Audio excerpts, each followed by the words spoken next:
নমস্কার বন্ধুরা, আপনাদের সামনে আবার একটা নতুন রেসিপি নিয়ে হাজির হলাম। দই কাতলা। আপনারা দই কাতলা সবাই খেয়েছেন বিয়ে বাড়িতে নিজেরা রান্না করে। আমি যেভাবে রান্না করছি ওইভাবে একবার রান্না করে দেখুন, রান্নাটি অবশ্যই ভালো লাগবে। আমি কড়াইটা গরম বসিয়ে দিয়েছি, এবার আমি কড়াইয়ে তেল দিয়ে দেবো। কড়াই গরম হয়ে গেছে।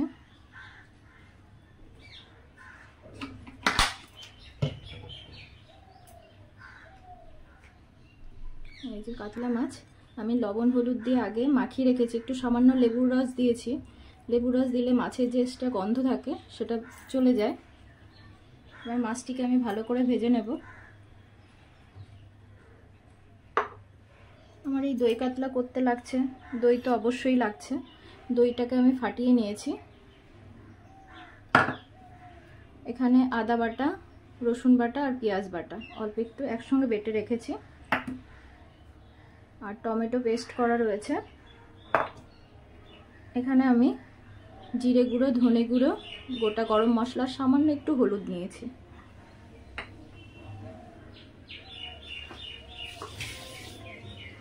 এবার আমি মাছগুলো ভেজে নেব।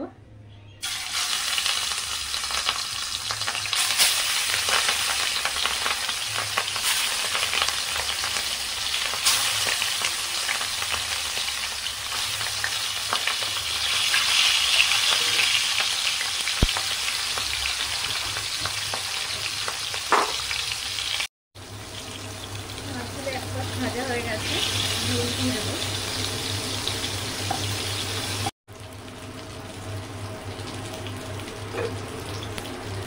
মাছ ভাজা হয়ে গেছে, নাড়িয়ে তুলে নেব।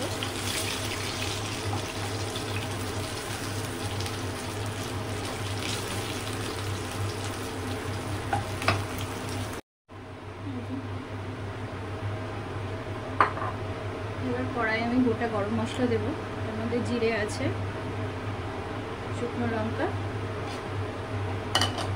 এলাচ, দারচিনি, লবঙ্গ। এটাকে আমি কয়েক সেকেন্ডের জন্য একটু হালকা ফ্রাই করে নেব। এবার যে আদা পেঁয়াজ রসুনের পেস্টটা করে রেখেছি এটা দিয়ে দেবো।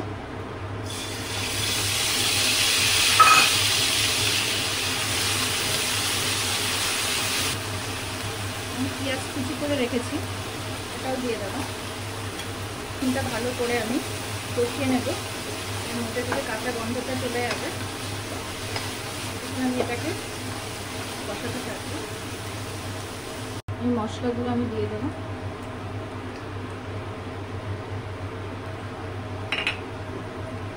সামান্য জল দেব যাতে মশলাটা পুড়ে না যায়।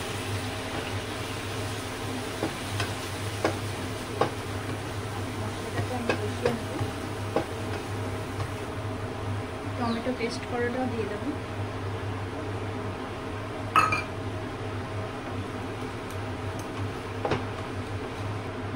আন্দাজ মতো নুন।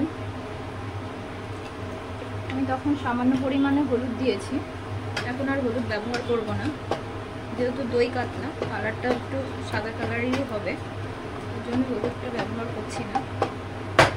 আর আপনারা যখন দই ব্যবহার করবেন রুম টেম্পারেচারে দইটিকে ব্যবহার করবেন, তা না হলে ফ্রিজ থেকে সরাসরি বের করে দিলে দইটি ফেটে যাওয়ার সম্ভাবনা থাকবে। 3-4 মিনিটের জন্য এটিকে আমি ঢাকনা দিয়ে রেখে দেব।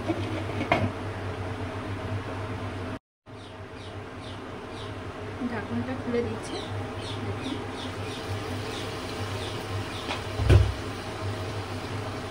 মশলা থেকে তেল ছাড়ছে, মশলাটি আমার কষানো হয়ে গেছে। এবার এর মধ্যে আমি কাজু বাদাম আর তিল পেস্ট করে রেখেছি দিয়ে দেব।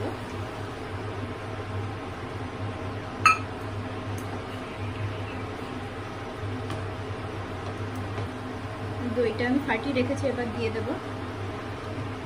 জালটা আমি একদম মিডিয়াম করে দিয়েছি। দইটা দেওয়ার পরে আমাকে ভালো করে নাড়তে হবে, না ফেটে যায়। কষানো হয়ে গেছে, এর মধ্যে মাছ দিয়ে দেবো।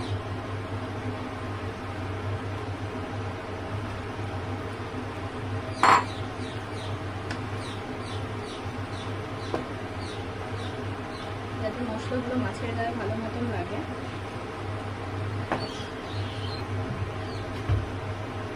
তিন 4 মিনিটের জন্য ঢেকে দিচ্ছি।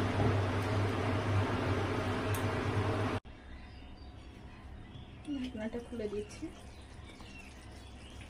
আমি আর জল ব্যবহার করব না, আপনারা যেরকম গ্রেভি চাইবেন সেই হিসাবে জল দেবেন। সামান্য পরিমাণে ধনেপাতা দিয়ে দিচ্ছি, কাসুরি মেথি,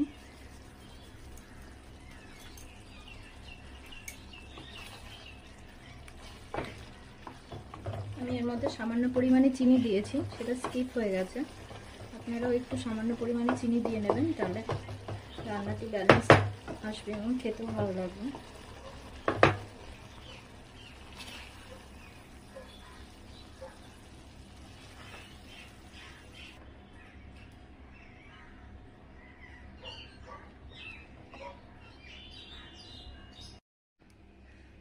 ছবি দিল, ফটো দিয়ে